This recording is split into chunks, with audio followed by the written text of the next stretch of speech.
Pickaxe. We can face many frustrations in life, and we don't always react with kindness when we're feeling stressed out. How can we use our breath to help us to return to a calm, relaxed, chilled out state? Welcome to Mindfulness for Gamers.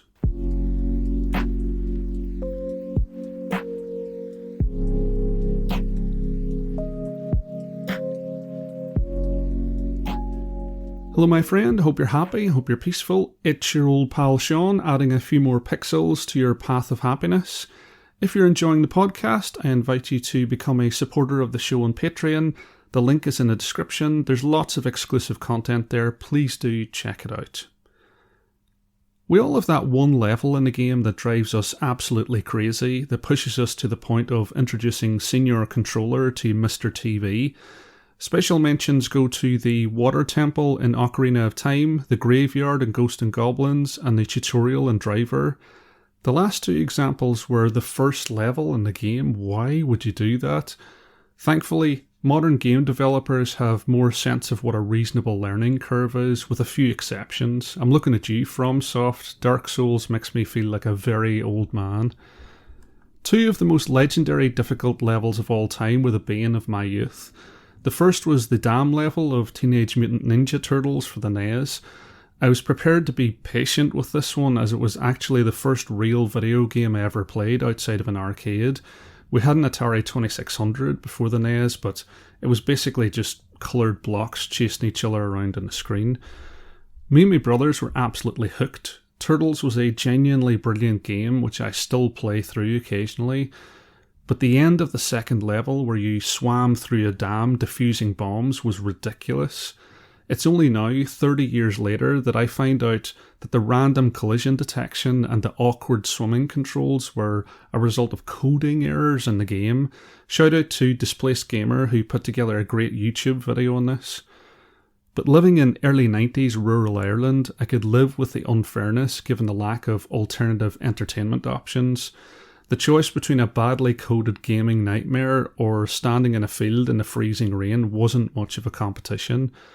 What really seared my brisket was the turbo tunnel level in Battletoads, widely accepted to be the greatest abomination in video gaming history. I was there, man. I saw it. Your little Battletoad jumped on a hoverbike and you would careen towards the right-hand side of the screen, walls appearing randomly with little or no warning.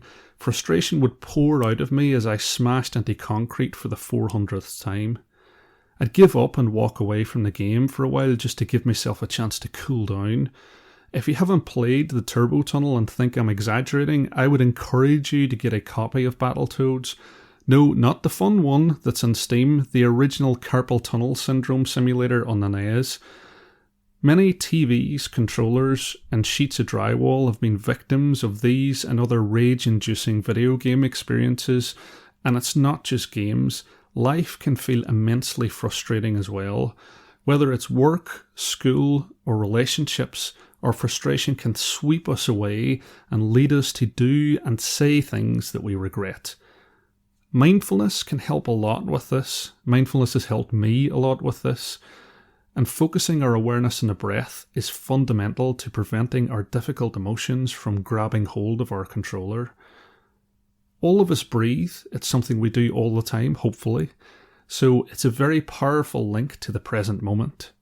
And the present moment is the only place where we can be happy and let go of our frustrations. We're not happy when we're worrying about the future. We're not happy when we're angry about the past. Breathing is our anchor to the here and now. It's something we can turn to at any moment when we're feeling stressed out or anxious or sad. In the practice, we call this returning to the breath, and we train ourselves to do this when things are going well, so that when we're struggling, we can reduce the impact that difficult emotions have on us. The breath is an opportunity for us to stop, let go, and give ourselves a chance to rest. Why is breathing so important, and why does focusing on it work? That return to the breath calms us, allows us to take a step back and observe how we're feeling rather than getting swept away. And I'm going to talk about how we can tend to our difficult feelings in a future episode. Following the breath might seem boring or mundane, but an important part of the practice is to focus on the everyday and take joy from simply being alive. The key thing to remember is that it's focusing our awareness on the breath rather than the breath itself that's critical. Deliberate, conscious breathing calms the nervous system, lowers our blood pressure and heart rate, and reduces the levels of stress hormone in the blood. And one very simple way to practice this without needing a guided meditation is to count your breath. You can count 1 as you breathe in, 1 as you breathe out, 2 as you breathe in, 2 as you breathe out. And let's continue just for a few moments together counting our breath.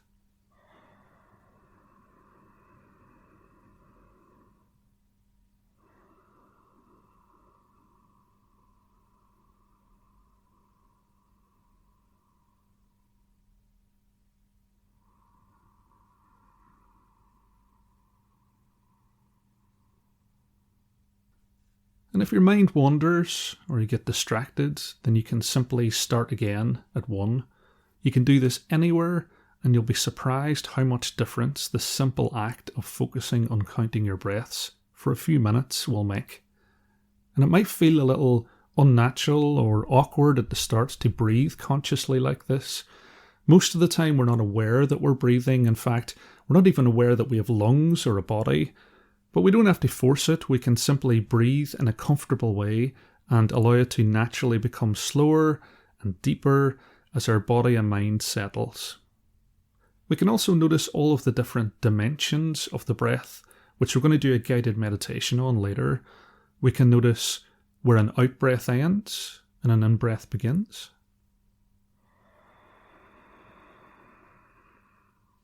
And where an in-breath ends and an out-breath begins.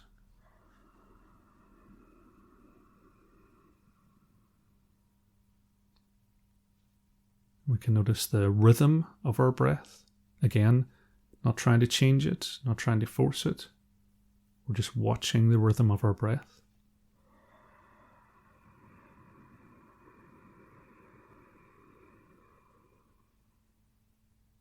We can notice how our body changes as we breathe, how our shoulders rise as we breathe in.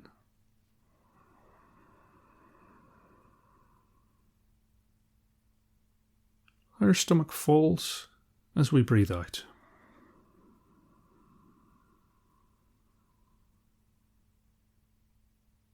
We can notice the temperature of our breath, how our breath feels cooler as we breathe in.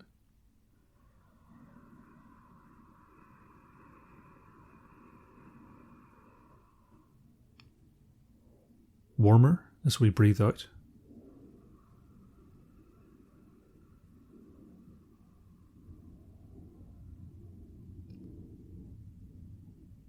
And we can notice many other aspects of our breath, like the sound of our breath. And focusing on the steadiness, the repetitiveness of the breath gives us a break from the constant stimulation of work, school, TV, the turbo tunnel level, but most of all ourselves and our own thoughts. It allows our mind to settle. When we let our mind settle, it becomes calm. Calmness leads to insight into our suffering. Letting go of suffering leads us to peace. When we're peaceful, we're more compassionate, and compassion creates a kinder world. And it all starts with your breath in this moment.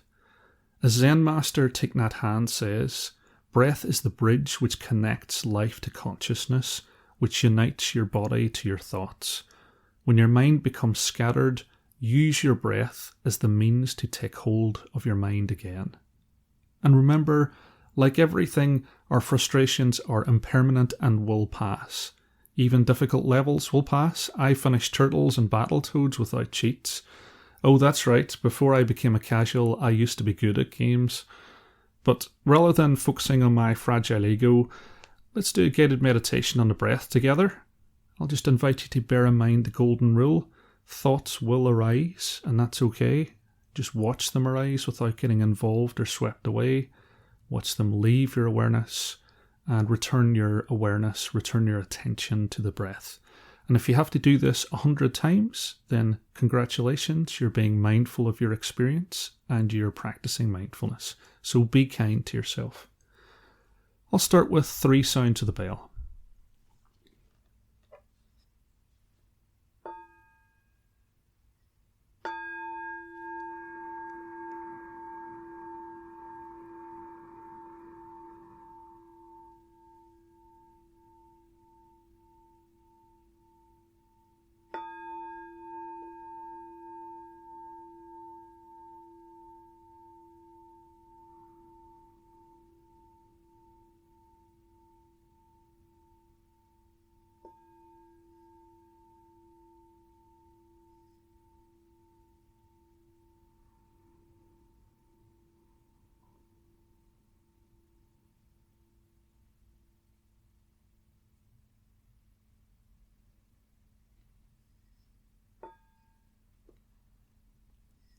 Breathing in.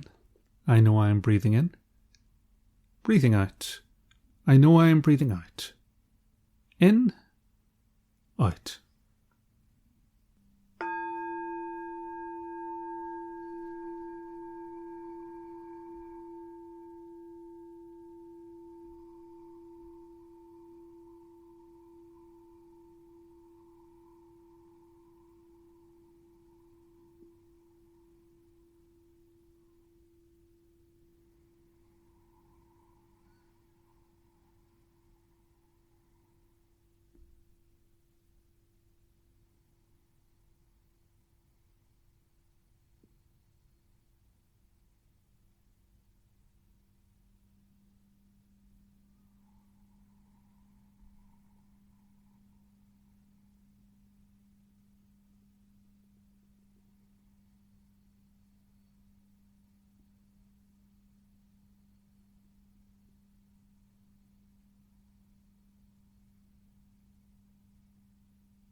Breathing in.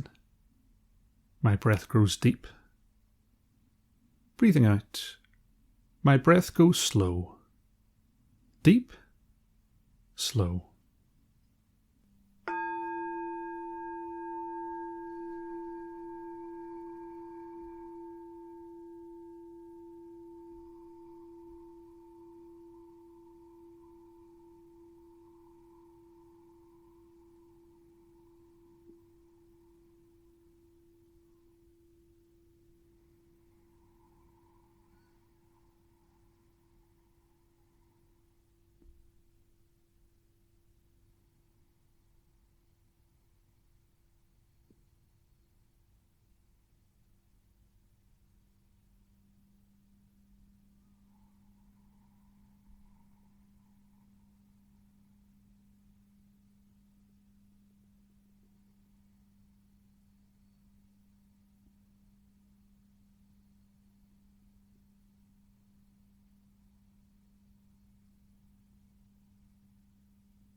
Breathing in.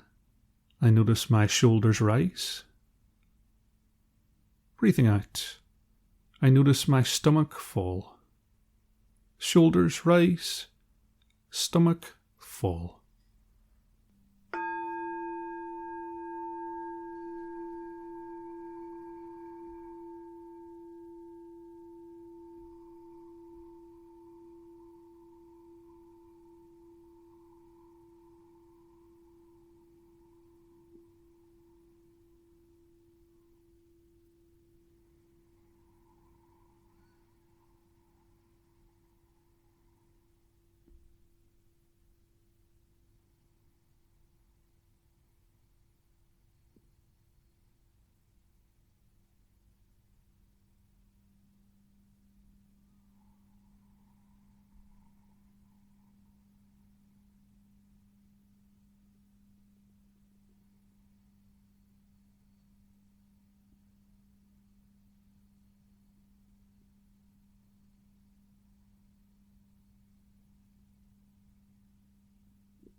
Breathing in, I notice my in-breath is cooler. Breathing out, I notice that my out-breath is warmer. In-breath is cooler, out-breath is warmer.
Breathing in, I follow the full length of my in-breath.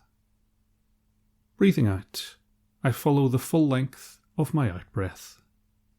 Full length of in-breath, full length of out-breath.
And as we reach the end of the guided meditation, just taking a moment to notice any changes in your body, any areas of relaxation, any areas of discomfort or tension, and just taking a moment to stretch those.